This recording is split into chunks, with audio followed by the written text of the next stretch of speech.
नमस्ते मित्रांनो, आज आपण जाणून घेणार आहोत सरल पोर्टलवरील स्टुडंट मोड्यूलवर मेनू बार मोबाईलमध्ये कसे आणायचे किंवा कसे एनेबल करायचे.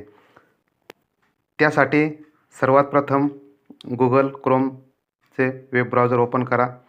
त्यामध्ये उजव्या कोपऱ्यात दिसणाऱ्या 3 डॉटवर क्लिक करा. त्यानंतर सेटिंग हा पर्याय ओपन करा.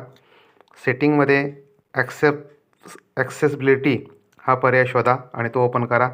त्यामध्ये सर्वात अगोदर दिसणाऱ्या झूम रेटला 100पेक्षा कमी करा. त्यानंतर सेव्ह झूम फॉर साईट्स यामधील जो पहिला पर्याय ऑफ आहे तो ऑन करा. बस एवढीच सेटिंग आपणास बदलायची आहे. आता आपण पाहूया की सरलमधील स्टुडंट मोड्यूलवर मेनू बार दिसतात की नाही. त्यासाठी आपण आता लॉग इन करूया.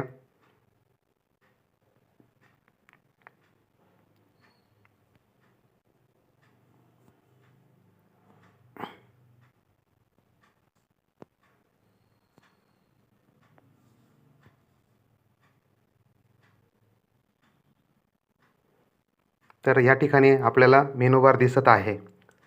एवढीच एक सेटिंग आपण आपल्या मोबाईलमध्ये बदलून आपण सरलची स्टुडंट मोड्यूलची वेबसाईट पूर्णपणे पाहू शकतो. धन्यवाद. व्हिडिओ आवडला असेल तर आपल्या मित्रांना नक्की शेअर करा. धन्यवाद.